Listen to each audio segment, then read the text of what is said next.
ठीक है, एक सेकंड। सो हेलो एवरीवन, मेरा नाम अमनजोत सिंह है, जितना सर ने दस्या। ਤੇ ਪਹਿਲਾਂ ਮੈਂ ਆਪਣੇ ਬਾਰੇ ਦੱਸਦਾ ਕਿ ਬੇਸਿਕਲੀ ਮੈਂ ਇੱਕ ਬਿਜ਼ਨਸਮੈਨ ਹੈਗਾ ਆ, ਤੇ ਨਾਲ ਦੀ ਨਾਲ ਮੈਂ as an entrepreneur different businesses ਦੇ ਵਿੱਚ ਕੰਮ ਕਰਦਾ ਹੈਗਾ ਆ, ਤੇ ਨਾਲ ਮੈਂ ਐਜ਼ ਅ ਥੈਰੇਪਿਸਟ ਅਤੇ ਲਾਈਫ ਕੋਚ ਵੀ ਕੰਮ ਕਰਦਾ। ਸੋ ਅੱਜ ਦੀ ਜਿਹੜੀ ਮੇਰੀ ਡਿਊਟੀ ਲੱਗੀ ਹੈਗੀ ਆ, ਉਹ ਲੱਗੀ ਹੈ ਕਿ power of your subconscious mind ਜਿਹੜੀ ਬੁੱਕ ਹੈਗੀ ਆ, ਇਸ ਬੁੱਕ ਬਾਰੇ ਆਪਾਂ ਦੇਖੀਏ ਕਿ ਕੁਝ ਉਹਨਾਂ ਬੁੱਕਸ ਦੇ ਵਿੱਚੋਂ ਹੈਗੀ ਆ ਜਿਨਨੇ ਸੈਲਫ ਹੈਲਪ ਜਾਂ ਗਰੋਥ ਦੀ ਜਿਹੜੀ ਇੰਡਸਟਰੀ ਹੈਗੀ ਹੈ, ਜਿਹੜਾ ਇਹ ਪੈਟਰਨ ਚੱਲਿਆ ਹੈਗਾ, ਉਹਦੇ ਵਿੱਚ ਸਭ ਤੋਂ ਇਨੀਸ਼ੀਅਲ ਕਿਤਾਬਾਂ ਦੇ ਵਿੱਚੋਂ think and grow rich and power of your subconscious mind ਆਉਂਦੀ ਹੈਗੀ ਹੈ। Power of your subconscious mind ਕਿਤਾਬ ਇੱਕ ਹੋਰ ਤਰੀਕੇ ਨਾਲ ਇੰਪੋਰਟੈਂਟ ਹੈ ਕਿ ਇਹ ਸੌਰੀ, ਇਸ ਕਿਤਾਬ ਦਾ ਜਿਹੜਾ ਕੰਟੈਂਟ ਹੈ, ਇਹ ਕੁਝ ਉਦਾਂ ਉਹ ਗੱਲਾਂ ਸਾਨੂੰ ਦੱਸਦਾ ਹੈਗਾ ਜਿਹੜੀਆਂ ਕਿ ਨਾਰਮਲ ਲਾਈਫ ਦੇ ਵਿੱਚ ਆਪਾਂ ਨਹੀਂ ਸਿੱਖਦੇ ਹੈਗੇ। ਜਦੋਂ ਆਪਾਂ ਇਹ ਕਿਤਾਬ ਪੜ੍ਹਦੇ ਹੈਗੇ ਜਾਂ power of your subconscious mind, ਮੇਰਾ ਇੱਕ ਐਕਸਪੀਰੀਅੰਸ ਹੈ ਕਿ ਜਦੋਂ ਵੀ ਕੋਈ ਬੰਦਾ ਬਿਲਕੁਲ ਨਵੇਂ ਫਰੈਸ਼ ਮਾਈਂਡ ਦੇ ਨਾਲ ਇਹ ਕਿਤਾਬ ਪੜ੍ਹਦਾ ਤੇ ਉਹਨੂੰ ਇਸ ਕਿਤਾਬ ਨੂੰ ਅਸੈਪਟ ਕਰਨ ਦੇ ਵਿੱਚ ਕਾਫੀ ਪ੍ਰੋਬਲਮਸ ਆਉਂਦੀਆਂ ਹੈਗੀਆਂ, ਕਿਉਂਕਿ ਉਹਨੂੰ ਇਹ ਲੱਗਦਾ ਕਿ ਇੰਨਾ ਸਿੰਪਲ ਕਿਵੇਂ ਹੋ ਸਕਦਾ ਸਾਰਾ ਕੁਝ। ਪਰ ਜਿੱਦਾਂ ਜਿੱਦਾਂ ਉਹ ਇਸ ਕਿਤਾਬ ਨੂੰ ਪਹਿਲੀ ਵਾਰੀ, ਦੂਜੀ ਵਾਰੀ, ਤੀਜੀ ਵਾਰੀ ਪੜ੍ਹਦਾ, ਉਦਾਂ ਦੀ ਐਸੋਸੀਏਸ਼ਨ ਦੇ ਵਿੱਚ ਆਉਂਦਾ। ਤੇ ਇਹ ਕਿਤਾਬ ਇੱਕ ਇਹੋ ਜਿਹੀ ਕਿਤਾਬ ਹੈਗੀ ਹੈ ਜਿਹੜੀ ਤੁਹਾਡੇ ਲਾਈਫ ਦੇ ਵਿੱਚ ਇੱਕ ਯੂ ਟਰਨ ਲੈ ਕੇ ਆ ਸਕਦੀ ਹੈ। ਜਿਵੇਂ ਕਿ ਕਿਹਾ ਜਾਂਦਾ ਹੈ ਕਿ ਥਿੰਕ ਐਂਡ ਗਰੋ ਰਿਚ ਇੱਕ ਇਹੋ ਜਿਹੀ ਕਿਤਾਬ ਹੈਗੀ ਜਿਹਨੇ ਦੁਨੀਆ 'ਚ ਸਭ ਤੋਂ ਜ਼ਿਆਦਾ ਮਿਲੀਨੀਅਰਸ ਪੈਦਾ ਕੀਤੇ ਹੈ। ਉਦਾਂ ਹੀ power of your subconscious mind ਇੱਕ ਇਹੋ ਜਿਹੀ ਕਿਤਾਬ ਹੈਗੀ ਹੈ ਜਿਹਨੇ ਦੁਨੀਆ ਦੇ ਵਿੱਚ ਸਭ ਤੋਂ ਜ਼ਿਆਦਾ ਮਾਈਂਡਸੈਟ ਚੇਂਜ ਕੀਤੇ ਹੈਗੇ। ਸੋ ਅੱਜ ਅਸੀਂ ਉਸ ਕਿਤਾਬ ਦੇ 7th ਚੈਪਟਰ ਦੇ ਉੱਤੇ ਗੱਲ ਕਰਾਂਗੇ। ਸੋ ਉਸ 7th ਚੈਪਟਰ ਦਾ ਜਿਹੜਾ ਬੇਸਿਕ ਕਰੈਕਸ ਹੈਗਾ ਉਹ ਇਹ ਹੈਗਾ ਕਿ ਸਾਡੀ ਜਿਹੜੀ ਸਬਕੌਂਸ਼ੀਅਸ ਮਾਈਂਡ ਦੀ ਟੈਂਡੈਂਸੀ ਹੈਗੀ ਆ, ਉਹ ਲਾਈਫ ਵਰਡਸ ਆ। ਸੋ ਸਭ ਤੋਂ ਪਹਿਲਾਂ ਤੇ ਥੋੜੀ ਜਿਹੀ ਬੇਸਿਕਸ ਦੀ ਗੱਲ ਕਰ ਲਵਾਂ। ਵੈਸੇ ਤਾਂ ਆਪਾਂ 7th ਚੈਪਟਰ ਤੇ ਹੈਗੇ, ਪਹਿਲੇ 6 ਚੈਪਟਰ ਚ ਬੇਸਿਕਸ ਡਿਸਕਸ ਹੋ ਗਏ ਨੇ। ਸੋ ਮੈਂ ਤਾਂ ਵੀ ਥੋੜਾ ਜਿਹਾ ਰਿਪੀਟ ਕਰ ਦੂੰਗਾ ਬਿਲਕੁਲ ਉਹਨਾਂ ਬੇਸਿਕਸ ਨੂੰ। ਸਭ ਤੋਂ ਪਹਿਲਾਂ ਕਿ ਸਾਡਾ ਜਿਹੜਾ ਮਾਈਂਡ ਹੈਗਾ ਦੋ ਪਾਰਟਸ ਚ ਡਿਵਾਈਡ ਹੁੰਦਾ ਹੈ। ਕੌਨਸ਼ੀਅਸ ਮਾਈਂਡ 3 ਪਾਰਟਸ ਹੁੰਦਾ ਵੈਸੇ, conscious, subconscious and unconscious mind. So 10% ਸਾਡਾ ਕੌਨਸ਼ੀਅਸ ਮਾਈਂਡ ਹੁੰਦਾ ਤੇ ਆਲਮੋਸਟ 90% ਜਿਹੜਾ ਹੁੰਦਾ ਸਾਡਾ ਸਬਕੌਂਸ਼ੀਅਸ ਤੇ ਅਨਕੌਂਸ਼ੀਅਸ ਮਾਈਂਡ ਹੁੰਦਾ। ਹੁਣ ਇੱਕ ਪਾਸੇ ਇੱਕ 10% ਹੈਗਾ, ਇੱਕ ਪਾਸੇ ਇੱਕ 90% ਹੈਗਾ। ਸੋ 90% ਜਿਹੜਾ ਸਾਡਾ ਬ੍ਰੇਨ ਹੈਗਾ, ਜਿਹਨੂੰ ਆਪਾਂ ਸਬਕੌਂਸ਼ੀਅਸ ਮਾਈਂਡ ਕਹਿੰਦੇ ਆ, ਉਹਦੇ ਬਾਰੇ ਆਪਾਂ ਅੱਜ ਗੱਲ ਕਰਨੀ ਹੈਗੀ ਆ। ਉਹਦੇ ਬਾਰੇ ਹਰ ਚੈਪਟਰ 'ਚ ਉਹਦੇ ਬਾਰੇ ਹੀ ਗੱਲ ਕਰਦੇ ਆਏ ਹੈਗੇ ਆ, ਤੇ ਅੱਜ ਆਪਾਂ ਇੱਕ ਡਿਫਰੈਂਟ ਫਾਰਮ ਦੇ ਵਿੱਚ ਉਹਦੇ ਬਾਰੇ ਗੱਲ ਕਰਨੀ ਹੈ। ਸੋ ਦੋਸਤੋ, ਇਸ ਚੈਪਟਰ ਦੇ ਵਿੱਚ ਮੋਰ ਦੈਨ ਸਬਕੌਂਸ਼ੀਅਸ ਮਾਈਂਡ ਦਾ ਕਨਸੈਪਟ ਹੈਗਾ। ਇਹਦੇ ਵਿੱਚ ਇੱਕ ਨਾਲ ਇੱਕ ਹੋਰ ਕਨਸੈਪਟ ਆਉਂਦਾ ਹੈਗਾ ਜਿਹਨੂੰ ਆਪਾਂ ਕਹਿੰਦੇ ਹੈਗੇ ਸਾਡਾ ਨਰਵਸ ਸਿਸਟਮ। ਜਿਵੇਂ ਕਿ ਸਾਡਾ ਮਾਈਂਡ ਦੋ ਪਾਰਟਸ ਦੇ ਵਿੱਚ ਡਿਵਾਈਡ ਹੈਗਾ ਦੋਸਤੋ, conscious mind and subconscious mind, ਉਦਾਂ ਹੀ ਸਾਡਾ ਨਰਵਸ ਸਿਸਟਮ ਵੀ ਦੋ ਤਰੀਕੇ ਦਾ ਹੁੰਦਾ ਹੈਗਾ। ਸਾਡੇ ਨਰਵਸ ਸਿਸਟਮ ਦੇ ਵਿੱਚ ਇੱਕ ਸਾਡਾ ਨਰਵਸ ਸਿਸਟਮ ਹੁੰਦਾ ਹੈਗਾ ਜਿਹਨੂੰ ਆਪਾਂ ਪੈਰਾਸਿੰਪਥੈਟਿਕ ਨਰਵਸ ਸਿਸਟਮ ਕਹਿੰਦੇ ਆ। ਇੱਕ ਹੁੰਦਾ ਜਿਹਨੂੰ ਆਪਾਂ ਸਿੰਪਥੈਟਿਕ ਨਰਵਸ ਸਿਸਟਮ ਕਹਿੰਦੇ ਹੈਗੇ ਆ। ਸੋ ਜਿਹੜਾ ਪੈਰਾਸਿੰਪਥੈਟਿਕ ਨਰਵਸ ਸਿਸਟਮ ਹੈਗਾ, ਉਹ ਤੁਹਾਡੇ ਸਾਰੀ ਬੋਡੀ ਦੇ ਇਨਵੋਲੰਟਰੀ ਐਕਸ਼ਨਸ ਨੂੰ ਮੇਨਟੇਨ ਕਰਦਾ ਹੈਗਾ, ਜਿਵੇਂ ਕਿ ਜਿਹੜਾ ਤੁਹਾਡਾ ਸਬਕੌਂਸ਼ੀਅਸ ਮਾਈਂਡ ਕਰਦਾ। ਜਿੱਦਾਂ ਆਪਾਂ, ਜੇ ਮੈਂ ਹੁਣ ਸਾਹ ਲੈ ਰਿਹਾ ਤੇ ਮੈਨੂੰ ਐਫਰਟ ਨਹੀਂ ਲਾਣੇ ਪੈ ਰਹੇ, ਮੈਨੂੰ ਸੋਚਣਾ ਨਹੀਂ ਪੈ ਰਿਹਾ ਕਿ ਮੈਂ ਸਾਹ ਲੈਣਾ। ਜਿੱਦਾਂ ਮੇਰੀ ਹਾਰਟ ਬੀਟ ਹੈਗੀ ਆ, ਮੈਨੂੰ ਸੋਚਣਾ ਨਹੀਂ ਪੈ ਰਿਹਾ। ਅਮਨਜੋਤ, ਤੁਹਾਡੀ ਆਵਾਜ਼ ਨਹੀਂ ਆ ਰਹੀ ਹੈਗੀ। ਓਕੇ,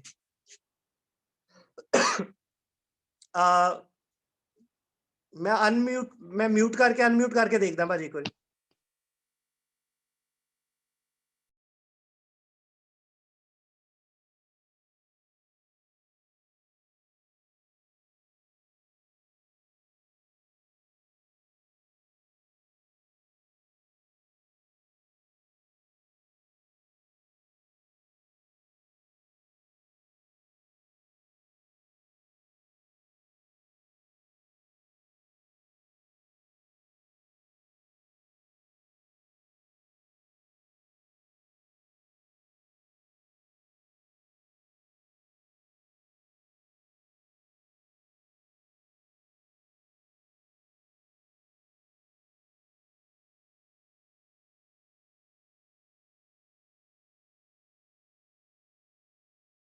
ਹਾਂਜੀ ਅਮਨਜੋਤ, ਮੈਂ ਮਿਊਟ ਕਰ ਰਿਹਾ ਤੁਹਾਨੂੰ, ਜਸਟ ਅ ਸੈਕਿੰਡ।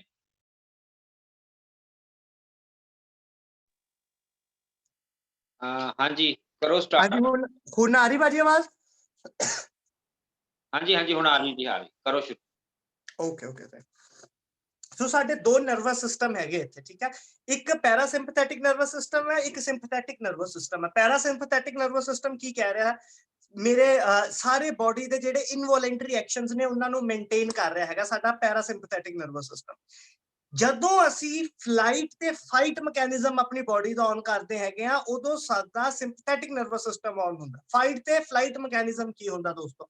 ਫਾਈਟ ਤੇ ਫਲਾਈਟ ਮੈਕੈਨਿਜ਼ਮ ਦਾ ਮਤਲਬ ਹੈਗਾ ਜਿੱਦਾਂ ਇੱਕਦਮ ਮੇਰੇ ਤੇ ਕੋਈ ਡੇਂਜਰਸ ਸਿਚੁਏਸ਼ਨ ਆਈ ਹੈ ਨਾ, ਮੇਰੇ ਤੇ ਕਿਸੇ ਨੇ ਹਮਲਾ ਕਰਤਾ, ਮੇਰਾ ਐਕਸੀਡੈਂਟ ਹੋਣ ਵਾਲਾ, ਮੈਂ ਭੱਜ ਰਿਹਾ ਹੈਗਾ ਵਾ ਕਿਸੇ ਚੀਜ਼ ਦੇ ਵਿੱਚ ਨਾ, ਮੇਰਾ ਕੋਈ ਪਿੱਛਾ ਕਰ ਰਿਹਾ ਹੈਗਾ, ਉਸ ਕੇਸ ਦੇ ਵਿੱਚ ਸਾਡੀ ਬੋਡੀ ਦੇ ਅੰਦਰ ਇੱਕ ਸਾਡਾ ਨਰਵਸ ਸਿਸਟਮ ਐਕਟਿਵ ਹੁੰਦਾ ਜਿਹਨੂੰ ਆਪਾਂ ਕਹਿੰਦੇ ਆ ਸਿੰਪਥੈਟਿਕ ਨਰਵਸ ਸਿਸਟਮ। ਇਹ ਫਲਾਈਟ ਜਾਂ ਫਾਈਟ ਮੈਕੈਨਿਜ਼ਮ ਨੂੰ ਔਨ ਕਰਦਾ, ਕਿਉਂਕਿ ਜਿਹੜੀ ਸਾਡੀ as a human species the growth ਹੈਗੀ ਹੈ, ਉਹਦੇ ਵਿੱਚ ਜਦੋਂ ਵੀ ਕੋਈ ਡੇਂਜਰਸ ਸਿਚੁਏਸ਼ਨ ਆਉਂਦੀ ਸੀਗੀ, ਦੋ ਹੀ ਕੰਮ ਕੀਤੇ ਜਾਂਦੇ ਸੀ, ਜਾਂ ਲੜਿਆ ਜਾਂਦਾ ਸੀ ਜਾਂ ਭੱਜਿਆ ਜਾਂਦਾ ਸੀ, ਤਾਂ ਇਹਨੂੰ ਫਾਈਟ ਤੇ ਫਲਾਈਟ ਕਿਹਾ ਜਾਂਦਾ ਸੀਗਾ। ਅੱਜ ਦੇ ਟਾਈਮ ਦੇ ਅੰਦਰ ਇਹਦੇ ਵਿੱਚ ਤਿੰਨ ਸਿਚੁਏਸ਼ਨਸ ਆਉਂਦੀਆਂ, ਫਾਈਟ, ਫਲਾਈਟ ਜਾਂ ਫਰੀਜ਼ ਮੈਕੈਨਿਜ਼ਮ। ਇਹ ਤਿੰਨ ਚੀਜ਼ਾਂ ਹੋ ਸਕਦੀਆਂ ਹੈਗੀਆਂ। ਸੋ ਫਾਈਟ ਤੇ ਫਲਾਈਟ ਜਿਹੜਾ ਮੈਕੈਨਿਜ਼ਮ ਸੀਗਾ, ਇਹ ਸਾਡੀ ਹੈਲਪ ਦੇ ਲਈ ਬਣਿਆ ਸੀਗਾ। ਸਾਡਾ ਨਾਰਮਲ ਪੈਰਾਸਿੰਪਥੈਟਿਕ ਨਰਵਸ ਸਿਸਟਮ ਹੈਗਾ, ਉਹ ਇੱਕ ਥ੍ਰੈਸ਼ਹੋਲਡ ਮੇਨਟੇਨ ਕਰਦਾ ਸੀਗਾ, ਤੇ ਜਿਹੜਾ ਸਾਡਾ ਸਿੰਪਥੈਟਿਕ ਨਰਵਸ ਸਿਸਟਮ ਹੈ ਉਹ ਡੇਂਜਰ ਸਿਚੁਏਸ਼ਨ 'ਚ ਸਾਡੀ ਹੈਲਪ ਕਰਦਾ ਸੀਗਾ। ਲੇਕਿਨ ਅੱਜ ਦੇ ਟਾਈਮ ਦੇ ਅੰਦਰ ਕੀ ਹੋ ਗਿਆ ਕਿ ਜਿਹੜਾ ਉਹ ਡੇਂਜਰਸ ਸਿਚੁਏਸ਼ਨ ਦੇ ਵਿੱਚ ਆਪਾਂ ਫਲਾਈਟ ਤੇ ਫਾਈਟ ਮੈਕੈਨਿਜ਼ਮ ਔਨ ਕਰਦੇ ਸੀਗੇ, ਉਹ ਇੱਕ ਟੈਂਪਰੇਰੀਲੀ ਔਨ ਹੁੰਦਾ ਸੀਗਾ। ਜਦੋਂ ਹੀ ਤੁਸੀਂ ਸਿਚੁਏਸ਼ਨ ਤੋਂ ਬਾਹਰ ਆਉਂਦੇ ਸੀ, ਆਫ ਹੋ ਜਾਂਦਾ ਹੁੰਦਾ ਸੀਗਾ। ਅੱਜ ਦੇ ਟਾਈਮ ਦੇ ਅੰਦਰ ਦੋਸਤੋ ਕੀ ਹੋ ਗਿਆ ਹੈਗਾ, ਅੱਜ ਦੇ ਟਾਈਮ ਦੇ ਅੰਦਰ ਅਸੀਂ ਉਸ ਸਿਸਟਮ ਨੂੰ ਔਨ ਹੀ ਰੱਖਦੇ ਹਾਂ, ਆਫ ਨਹੀਂ ਕਰਦੇ। ਕਿਵੇਂ?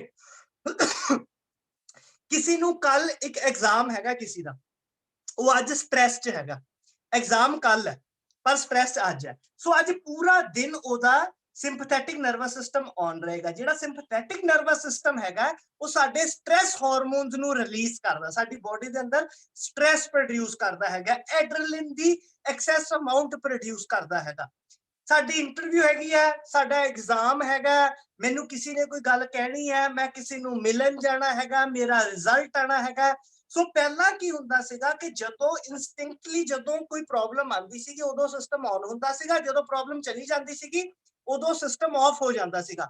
ਹੁਣ ਅਸੀਂ ਕੀ ਕੀਤਾ, ਕਿਉਂਕਿ ਸਾਡਾ ਜਿਹੜਾ ਬ੍ਰੇਨ ਹੈਗਾ, ਸਾਡਾ ਜਿਹੜਾ ਸਬਕੌਂਸ਼ੀਅਸ ਮਾਈਂਡ ਤੇ ਕੌਂਸ਼ੀਅਸ ਮਾਈਂਡ ਹੈ, ਇਹਨੂੰ ਐਕਸਪੀਰੀਅੰਸ ਦੇ ਵਿੱਚ ਤੇ ਇਮੇਜਿਨੇਸ਼ਨ ਦੇ ਵਿੱਚ ਡਿਫਰੈਂਸ ਨਹੀਂ ਆਉਂਦਾ ਹੈਗਾ।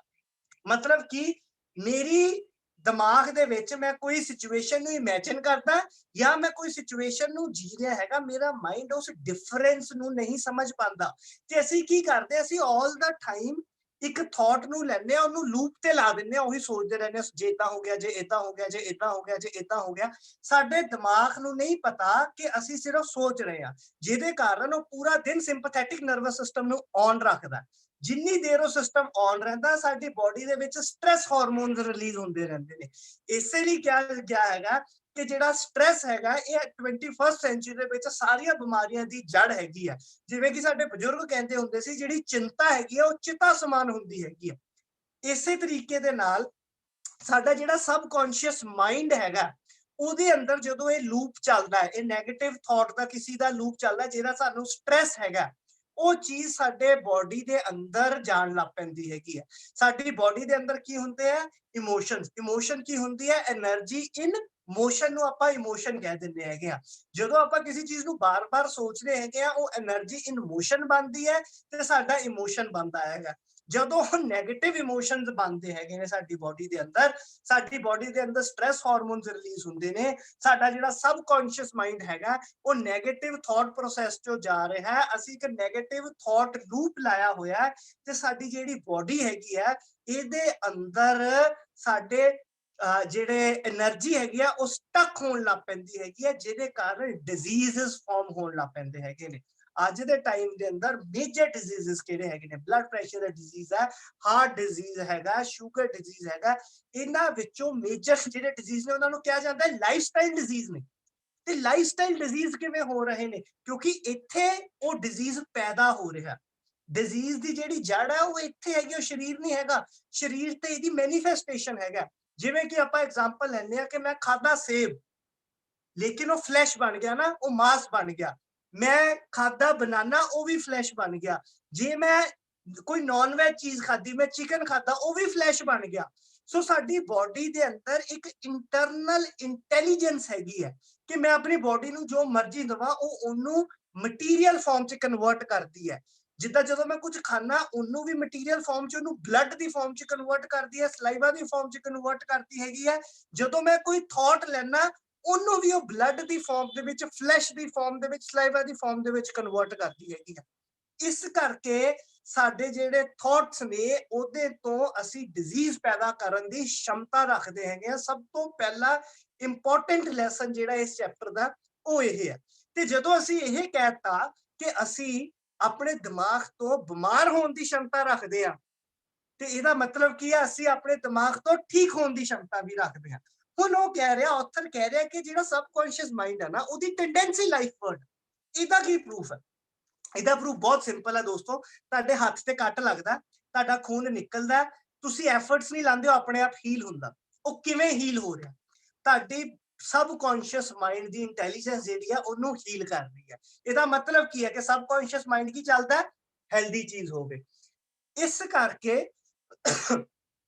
ਇਸ ਕਰਕੇ ਜਿਹੜਾ सबकॉन्शियस माइंड ਦੀ ਆਪਾਂ ਪ੍ਰੋਗਰਾਮ ਕਰਨੀ ਹੈਗੀ ਆ, ਉਹਨੂੰ ਆਪਾਂ ਪੋਜ਼ਿਟਿਵ ਪ੍ਰੋਗਰਾਮਿੰਗ ਦੇਣੀ ਆ। ਉਹਦਾ ਫੰਡਾਮੈਂਟਲ ਪੋਜ਼ਿਟਿਵ ਹੈ, ਲੇਕਿਨ ਅਸੀਂ ਜਦੋਂ ਉਹਦੀ ਪ੍ਰੋਗਰਾਮਿੰਗ ਦਿੰਦੇ ਆ, ਨੈਗੇਟਿਵ ਦਿੰਦੇ ਆ, ਫਿਰ ਉਹ ਕਲੈਸ਼ ਹੋ ਜਾਂਦਾ। ਪੋਜ਼ਿਟਿਵ ਤੇ ਨੈਗੇਟਿਵ ਦਾ ਕਲੈਸ਼ ਹੋ ਜਾਂਦਾ। ਉਹ ਚਾਹੁੰਦਾ ਹੈਲਥ, ਉਹ ਚਾਹੁੰਦਾ ਹੈਪੀਨੈਸ, ਉਹ ਚਾਹੁੰਦਾ ਵੈਲਥ, ਉਹ ਚਾਹੁੰਦਾ ਗੁੱਡ ਰਿਲੇਸ਼ਨਸ਼ਿਪਸ। ਪਰ ਅਸੀਂ ਜਦੋਂ ਉਹਨੂੰ ਨੈਗੇਟਿਵ ਬਿਲੀਫਸ ਦੇ ਦਿੰਦੇ ਹੈਗੇ ਆ ਤੇ ਉਹ ਨੈਗੇਟਿਵਿਟੀ ਨੂੰ ਮੈਨੀਫੈਸਟ ਕਰਨ ਲੱਗ ਪੈਂਦਾ ਤੇ ਸਾਡੇ ਅੰਦਰ ਤਣਾਅ ਪੈਦਾ ਹੁੰਦਾ। ਜਿੰਨਾ ਤੁਹਾਡੇ ਅੰਦਰ ਉਹ ਤਣਾਅ ਪੈਦਾ ਹੁੰਦਾ, ਜਿੰਨਾ सबकॉन्शियस माइंड ਤਣਾਅ ਦੇ ਵਿੱਚ ਆਂਦਾ ਹੈਗਾ, ਉਨੀਆਂ ਪ੍ਰੋਬਲਮਸ ਜਨਰੇਟ ਹੁੰਦੀਆਂ। ਦੋਸਤੋ ਕੌਨਸ਼ੀਅਸ ਮਾਈਂਡ ਦੇ ਅੰਦਰ ਜਦੋਂ ਇੱਕ ਕਿਸੇ ਵੀ ਥਾਟ ਦਾ ਲੂਪ ਲੱਗਦਾ, ਉਹ ਹੌਲੀ ਹੌਲੀ सबकॉन्शियस माइंड ਦੇ ਅੰਦਰ ਜਾਣ ਲੱਗ ਪੈਂਦਾ ਹੈ। ਹੁਣ ਆਪਾਂ ਇਹਦਾ ਐਗਜ਼ਾਮਪਲ ਲੈਣੇ ਹੈਗਾ ਜਿਹੜੀ ਬੁੱਕ ਦੇ ਵਿੱਚ ਲਈ ਗਈ। ਇੱਕ ਇਨਸਾਨ ਹੈਗਾ ਜਿਹਦੇ ਕਿ ਅੱਖਾਂ ਦਾ ਆਪਰੇਸ਼ਨ ਹੋਣਾ ਹੈਗਾ, ਠੀਕ ਹੈ ਜੀ। ਉਹ ਬੰਦਾ ਇੱਕ ਸੈਲਫ ਟਾਕ ਲਿਖਦਾ ਹੈਗਾ ਕਿ ਮਿਰੇਕਲ ਹੋ ਗਿਆ ਕਿ ਜਦੋਂ ਮੇਰਾ ਆਪਰੇਸ਼ਨ ਹੋਇਆ ਤੇ ਮੇਰੀ ਅੱਖਾਂ ਬਿਲਕੁਲ ਠੀਕ ਹੋ ਗਈਆਂ। ਉਹ ਹਰ ਟਾਈਮ ਦੇ ਅੰਦਰ ਇਹਦਾ ਚਿੰਤਨ ਕਰ ਰਿਹਾ। ਸਪੈਸ਼ਲੀ 2 ਟਾਈਮ ਮੈਂਸ਼ਨ ਕੀਤੇ ਗਏ ਹੈਗੇ ਆ, ਸੌਣ ਤੋਂ ਪਹਿਲਾਂ ਜਦੋਂ ਕਿ ਆਪਾਂ ਟਰਾਂਸ ਸਟੇਟ ਵਿੱਚ ਜਾਣਾ, ਜਿਹੜਾ ਕੌਨਸ਼ੀਅਸ ਤੇ सबकॉन्शियस ਮਾਈਂਡ ਦੇ ਇੱਕ ਅੰਦਰਲੀ ਇੱਕ ਜਿਹੜੀ ਇਹਨਾਂ ਨੂੰ ਡਿਵਾਈਡ ਕਰਨ ਵਾਲੀ ਲੇਅਰ ਹੈਗੀ ਆ, ਉਹ ਫੈਲ ਆਫ ਕਰ ਜਾਂਦੀ ਹੈ। ਜਿਹੜਾ ਡਿਫੈਂਸ ਮੈਕੈਨਿਜ਼ਮ ਹੈਗਾ ਉਹ ਬੰਦ ਹੋ ਜਾਂਦਾ ਹੈਗਾ। ਮਤਲਬ ਤੁਸੀਂ ਕੌਨਸ਼ੀਅਸ ਟੂ सबकॉन्शियस मूव कर सकते हो। मतलब ਇਹਨੂੰ ਇਦਾਂ ਆਪਾਂ ਸਮਝ ਸਕਦੇ ਆ ਕਿ ਇਹ ਇੱਕ ਬਾਉਂਡਰੀ ਹੈਗੀ ਆ 2 ਕੰਟਰੀਜ਼ ਦੇ ਵਿੱਚ, ਜਿਹੜਾ ਸਾਡਾ ਮਾਈਂਡ ਲਾ ਕੇ ਰੱਖਦਾ। ਸੌਣ ਤੋਂ ਪਹਿਲਾਂ ਇਹ ਬਾਉਂਡਰੀ ਟੁੱਟ ਜਾਂਦੀ ਹੈਗੀ ਆ। ਮਤਲਬ ਅਸੀਂ ਕੌਨਸ਼ੀਅਸ ਤੋਂ सबकॉन्शियस मूव ਕਰ ਸਕਦੇ ਹਾਂ। ਔਰ ਕੌਨਸ਼ੀਅਸ ਦੇ ਵਿੱਚ ਇੱਕ ਥਾਟ ਹੈ ਕਿ ਮਿਰੇਕਲ ਹੋ ਸਕਦਾ 10%। सबकॉन्शियस ਤੇ ਪਹੁੰਚਿਆ, ਉਹਨੂੰ 9 ਟਾਈਮਸ ਪਾਵਰ ਮਿਲੀ। ਇਦਾਂ ਜਦੋਂ ਉੱਠਿਆ, ਸਭ ਤੋਂ ਪਹਿਲਾ ਥਾਟ ਜਿਹੜਾ ਹੈਗਾ ਉਹ ਫੇਰ ਉਹੀ ਲੈ ਰਿਹਾ ਹੈਗਾ। ਇਹਦੇ ਨਾਲ ਕੀ ਹੋ ਰਿਹਾ? ਉਹਦਾ ਜਿਹੜਾ ਮਾਈਂਡ ਹੈਗਾ ਉਸ ਆਈਡੀਆ ਨੂੰ ਕਨਸੀਵ ਕਰ ਰਿਹਾ। ਆਈਡੀਆ ਨੂੰ ਕਨਸੀਵ ਕਰਨ ਤੋਂ ਬਾਅਦ ਉਹਨੂੰ ਇਨ ਫਲੈਸ਼ ਉਹ ਤੁਹਾਡੇ ਸਾਹਮਣੇ ਪ੍ਰਤੱਖ ਰੂਪ ਦੇ ਵਿੱਚ ਉਹਨੂੰ ਲੈ ਕੇ ਆ ਰਿਹਾ ਹੈਗਾ। ਤੁਹਾਡੀ ਜਿਹੜੀ ਈਵਨ ਕਿ ਇਹ ਇੱਕ ਸਟੱਡੀਜ਼ ਹੈਗੀਆਂ, ਇੰਪੀਰੀਕਲ ਸਟੱਡੀਜ਼ ਹੈਗੀਆਂ, ਮਤਲਬ ਇਹ ਸਿਰਫ ਕਿਸੇ ਦੀ ਮਾਨਤਾ ਨਹੀਂ ਹੈਗੀ, ਇਹ ਕਿਸੇ ਦਾ ਹਾਈਪੋਥੇਸਿਸ ਨਹੀਂ ਹੈਗਾ, ਇਹ ਪ੍ਰੂਵਨ ਸਟੱਡੀ ਹੈਗੀ ਆ ਕਿ ਜਦੋਂ ਆਪਾਂ ਆਪਣੇ ਸੈਲਫ ਟਾਕ ਨੂੰ ਪੋਜ਼ਿਟਿਵ ਕਰਨਾ ਸ਼ੁਰੂ ਕਰਦੇ ਹੈਗੇ ਆ, ਇਹ ਸਪੈਸ਼ਲੀ ਇਮਿਊਨ ਸਿਸਟਮ ਦੇ ਉੱਤੇ ਕੀਤੀ ਗਈ ਸੀ। ਕਿ ਇੱਕ ਗਰੁੱਪ ਆਫ ਪੀਪਲ ਲਿੱਤਾ ਗਿਆ, ਉਹਨਾਂ ਨੂੰ ਸਪੈਸੀਫਿਕ ਕਾਈਂਡ ਆਫ ਮੈਡੀਟੇਸ਼ਨ ਦੇ ਵਿੱਚ ਪ੍ਰੈਕਟਿਸ ਕਰਵਾਈ ਗਈ, ਜਿਹਦੇ ਵਿੱਚ ਉਹਨਾਂ ਨੂੰ ਇਹ ਸਿਖਾਇਆ ਗਿਆ ਕਿ ਮੇਰੇ ਬੋਡੀ ਦੇ ਅੰਦਰ ਜਿਹੜਾ ਮੇਰਾ ਇਮਿਊਨ ਸਿਸਟਮ ਹੈਗਾ ਨਾ, ਉਹ ਸਟਰੋਂਗ ਹੋ ਰਿਹਾ ਤੇ ਮੈਂ ਹੈਲਦੀ ਹੋ ਰਿਹਾ। ਵਿਦਿਨ 2 ਡੇਜ਼ ਉਹਨਾਂ ਦੇ ਜਿਹੜੇ ਐਂਟੀਬਾਡੀਜ਼ ਦੇ ਹਾਰਮੋਨ ਸੀਗੇ, ਉਹਨਾਂ ਅੰਦਰ 16% ਦਾ ਇਨਕਰੀਜ਼ ਸੀਗਾ। ਇਹਦਾ ਮਤਲਬ ਕਿ ਉਹਨਾਂ ਨੇ ਆਪਣੇ ਖਾਣ ਪੀਣ 'ਚ ਕੁਝ ਨਹੀਂ ਚੇਂਜ ਕੀਤਾ, ਉਹਨਾਂ ਨੇ ਸਿਰਫ ਇਹ ਚੇਂਜ ਕੀਤਾ ਤੇ 2 ਦਿਨਾਂ ਦੇ ਅੰਦਰ 16% ਚੇਂਜ। ਦੂਜੀ ਚੀਜ਼ ਇੱਕ ਇੰਪੋਰਟੈਂਟ ਚੀਜ਼ ਹੈਗੀ ਹੈ, 7 ਸਾਲਾਂ ਦੇ ਅੰਦਰ ਸਾਡਾ ਸਾਰਾ ਸਰੀਰ ਨਵਾਂ ਬਣ ਜਾਂਦਾ ਹੈਗਾ। 10 ਮਹੀਨਿਆਂ ਦੇ ਅੰਦਰ ਆਲਮੋਸਟ ਸਾਡੇ ਬੋਡੀ ਦੇ ਅੰਦਰ ਜਿੰਨੇ ਸੈਲਸ ਨੇ ਇੱਕ ਵਾਰੀ ਚੇਂਜ ਹੋ ਚੁੱਕੇ ਹੁੰਦੇ ਹੈਗੇ ਨੇ। ਜਦੋਂ ਆਪਾਂ ਸਾਹ ਲੈਂਦੇ ਹੈਗੇ ਆ, ਬਹੁਤ ਵੱਡਾ ਹਿੱਸਾ ਬਾਹਰ ਦਾ ਸਾਡੇ ਅੰਦਰ ਜਾਂਦਾ ਤੇ ਅੰਦਰਲਾ ਸਾਡੇ ਬਾਹਰ ਆਉਂਦਾ ਹੈਗਾ। ਇਹਦਾ ਮਤਲਬ ਕੀ ਹੈ ਕਿ ਆਪਾਂ ਆਲ ਦ ਟਾਈਮ ਚੇਂਜ ਹੋ ਰਹੇ ਹਾਂ। ਸਾਨੂੰ ਲੱਗਦਾ ਆਪਾਂ ਸਟੈਗਨੈਂਟ ਹੈਗੇ ਆ, ਪਰ ਆਪਾਂ ਰੋਜ਼ ਕੁਝ ਖਾਂਦੇ ਆ, ਆਪਾਂ ਰੋਜ਼ ਕੁਝ ਸੁਣਦੇ ਆ, ਆਪਾਂ ਸਾਹ ਲੈਂਦੇ ਹੈਗੇ ਆ, ਆਪਾਂ ਕੰਮ ਕਰਦੇ ਆ, ਆਪਾਂ ਥਾਟਸ ਲੈਂਦੇ ਹੈਗੇ, ਆਪਾਂ ਲੋਕਾਂ ਨਾਲ ਗੱਲਾਂ ਕਰਦੇ ਹੈਗੇ ਆ। We are changing every second सिर्फ क्वेश्चन की हैगा कि आपा लाइफ वर्ड चेंज करना है कि आपा एंटी लाइफ जाना हैगा। ਇਹ ਸਵਾਲ ਹੀ ਨਹੀਂ ਹੈਗਾ ਕਿ ਯਾਰ ਮੈਂ ਚੇਂਜ ਨਹੀਂ ਹੋ ਰਿਹਾ, ਚੇਂਜ ਮੈਂ ਰੋਜ਼ ਹੋ ਰਿਹਾ। ਸਵਾਲ ਇਹ ਹੈ ਉਹ ਚੇਂਜ ਪੋਜ਼ਿਟਿਵ ਹੈ ਜਾਂ ਉਹ ਚੇਂਜ ਨੈਗੇਟਿਵ ਹੈਗਾ। ਇਸ ਕਰਕੇ ਦੋਸਤੋ ਜਿਹੜਾ ਅਗਲਾ ਚੈਪਟਰ ਹੈਗਾ ਉਹਦੇ ਵਿੱਚ ਕੁਝ ਟੈਕਨੀਕਸ ਦੱਸੀਆਂ ਜਾਣਗੀਆਂ ਜਿਹਦੇ ਨਾਲ ਅਸੀਂ ਆਪਣੇ ਸਬਕੌਂਸ਼ੀਅਸ ਮਾਈਂਡ ਨੂੰ ਯੂਜ਼ ਕਰਕੇ ਆਪਣੇ ਲਾਈਫ ਦੇ ਵਿੱਚ ਮਿਰੇਕਲਸ ਕਰ ਸਕਦੇ ਹੈਗੇ ਆ। ਮਿਰੇਕਲਸ ਕਿੱਦਾਂ ਦੇ ਕਰ ਸਕਦੇ ਹੈਗੇ ਆ? ਤੁਹਾਡੀ ਸ਼ਾਇਦ ਹੈਲਥ ਨਾ ਠੀਕ ਹੋਵੇ, ਹੈਲਥ ਠੀਕ ਹੋ ਸਕਦੀ ਹੈ। ਸ਼ਾਇਦ ਤੁਹਾਡਾ ਫਾਈਨਾਂਸ ਨਾ ਠੀਕ ਹੋਵੇ, ਫਾਈਨਾਂਸ ਠੀਕ ਹੋ ਸਕਦਾ। ਸ਼ਾਇਦ ਤੁਹਾਡੇ ਰਿਲੇਸ਼ਨਸ਼ਿਪਸ ਨਾ ਠੀਕ ਹੋਵੇ, ਰਿਲੇਸ਼ਨਸ਼ਿਪਸ ਠੀਕ ਹੋ ਸਕਦੇ ਨੇ। ਸ਼ਾਇਦ ਤੁਸੀਂ ਆਲ ਦਾ ਟਾਈਮ ਸਟ੍ਰੈਸਡ ਰਹਿੰਦੇ ਹੋ, ਤੁਹਾਡਾ ਸਟ੍ਰੈਸ ਖਤਮ ਹੋ ਸਕਦਾ ਹੈ। ਤੁਹਾਡੇ ਅੰਦਰ ਕਿਸੇ ਚੀਜ਼ ਦਾ ਡਰ ਹੋਵੇ, ਡਰ ਖਤਮ ਹੋ ਸਕਦਾ ਹੈਗਾ। ਤੁਸੀਂ ਜ਼ਿੰਦਗੀ ਨੂੰ ਇੱਕ ਨਵੇਂ ਤਰੀਕੇ ਨਾਲ ਦੇਖਣਾ ਸਿੱਖ ਸਕਦੇ ਹੋ ਤੇ ਜ਼ਿੰਦਗੀ ਨੂੰ ਦੇਖਣ ਦਾ ਜੇ ਤਰੀਕਾ ਬਦਲ ਜਾਏ ਤੇ ਜ਼ਿੰਦਗੀ ਜਿਹੜੀ ਹੈਗੀ ਆ ਉਹ 100% ਆਪਾਂ ਚੇਂਜ ਕਰ ਸਕਦੇ ਹਾਂ। ਸੋ ਇਸ ਕਿਤਾਬ ਦੇ ਵਿੱਚੋਂ, ਇਸ ਚੈਪਟਰ ਦੇ ਵਿੱਚੋਂ ਜਿਹੜਾ ਆਪਾਂ ਬੇਸਿਕ ਥਾਟ ਲੈਣਾ ਹੈਗਾ, ਉਹ ਥਾਟ ਕੀ ਹੈਗਾ ਕਿ ਸਾਡਾ ਸਿੰਪਥੈਟਿਕ ਨਰਵਸ ਸਿਸਟਮ ਹੈ, ਫਲਾਈਟ ਤੇ ਫਾਈਟ ਮੈਕੈਨਿਜ਼ਮ ਜਿਹੜਾ ਔਨ ਕਰਦਾ, ਆਪਾਂ ਉਹਨੂੰ ਔਨ ਨਹੀਂ ਕਰਨਾ। ਨੈਗੇਟਿਵ ਥਾਟ ਲੂਪ ਨਹੀਂ ਲਾਣਾ ਕਿਉਂਕਿ ਦਿਮਾਗ ਨੂੰ ਨਹੀਂ ਪਤਾ ਐਕਸਪੀਰੀਅੰਸ ਹੈ ਕਿ ਆਈਡੀਆ ਹੈ। ਤੇ ਉਹਨਾਂ ਦੇ ਇਹ ਦੋ ਕੰਮ ਕਰਦੇ ਹੋਏ ਇੱਕ ਸਬਕੌਂਸ਼ੀਅਸ ਮਾਈਂਡ ਨੂੰ ਮੈਸੇਜ ਦੇ ਕੇ, ਸਬਕੌਂਸ਼ੀਅਸ ਮਾਈਂਡ ਦੀ ਪਾਵਰ ਨੂੰ ਯੂਜ਼ ਕਰਕੇ ਆਪਣੀ ਜਿਹੜੀ ਲਾਈਫ ਹੈਗੀ ਉਹਨੂੰ ਖੂਬਸੂਰਤ ਕਰਨਾ ਹੈਗਾ। ਤੇ ਤਾਂ ਆਪਾਂ ਆਪਣੀ ਲਾਈਫ ਖੂਬਸੂਰਤ ਕਰਾਂਗੇ ਤਾਂ ਆਪਾਂ ਇਸ ਸਮਾਜ ਨੂੰ ਖੂਬਸੂਰਤ ਕਰ ਸਕਦੇ ਹਾਂ ਤੇ ਜੇ ਆਪਾਂ ਸਮਾਜ ਨੂੰ ਖੂਬਸੂਰਤ ਕਰ ਸਕਦੇ ਹੈਗੇ ਆ ਤੇ ਮੈਨੂੰ ਲੱਗਦਾ ਹੈਗਾ ਕਿ ਸਾਨੂੰ ਜੀਣ ਦਾ ਹੋਰ ਵੀ ਮਜ਼ਾ ਆ ਸਕਦਾ। So thank you everyone for being such a great audience and thank you so much for Gursewak sir ਕਿ ਮੈਨੂੰ ਇਹ ਓਪਰਚੁਨਿਟੀ ਦਿੱਤੀ ਕਿ ਮੈਂ ਤੁਹਾਡੇ ਸਾਰਿਆਂ ਦੇ ਨਾਲ ਆਪਣੀ ਇਹ ਨੌਲੇਜ ਜਿਹੜੀ ਹੈਗੀ ਹੈ ਸ਼ੇਅਰ ਕਰ ਸਕਾਂ ਤੇ ਤੁਹਾਡੇ ਸਾਰਿਆਂ ਤੋਂ ਵੀ ਸਿੱਖ ਸਕਾਂ। Thank you so much.